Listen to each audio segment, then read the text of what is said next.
ప్రభుత్వానికి వ్యతిరేకంగా తిరిగి ఆంధ్రప్రదేశ్ని సరైన మార్గంలో పెట్టడానికి జనసేన తెలుగుదేశం అడుగు బిగించినాయి. దాంట్లో భాగంగానే ఈ రోజున శ్రీ చంద్రబాబు నాయుడు గారితో గత 2 సంవత్సరాలుగా మేము ఆలోచిస్తూ ఉన్నాం ఈ పర్టికులర్ రాష్ట్ర క్షేమం గురించి. ఇప్పటం సభ దగ్గర నుంచి ఈ రోజు దాకా ఒక్కొక్కటి నేర్చుకుంటా మాట్లాడుకుంటా చాలా జాగ్రత్తగా ఆంధ్రప్రదేశ్ని అభివృద్ధి పదంలోకి ఎలా తీసుకెళ్లాలని ఆలోచిస్తూ వచ్చాం.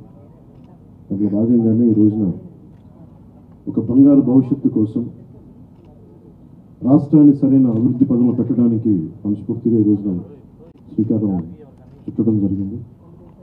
అందులో భాగంగానే ఈ రోజున జనసేన తెలుగుదేశం కలిసి పదం దిగించి దీనికి మరింత బలోపేతం చేయడానికి భారతీయ జనతా పార్టీ కూడా శుభాశిస్సులు ఉన్నాయి. దీనికి మీ అందరికీ తెలిసింది. అందుకని ఆ పొత్తు ఎలా వెళ్ళిపోతున్నాం, ఎట్లా వెళ్ళిపోతున్నాం ముందు పెద్దలు, మాజీ ముఖ్యమంత్రి ప్రతిపక్ష నాయకులు శ్రీ నారా చంద్రబాబు నాయుడు గారు వివరిస్తారు. ఆ తర్వాత జనసేన ఏ స్థానంలో పోటీ చేస్తామని తెలియజేస్తారు.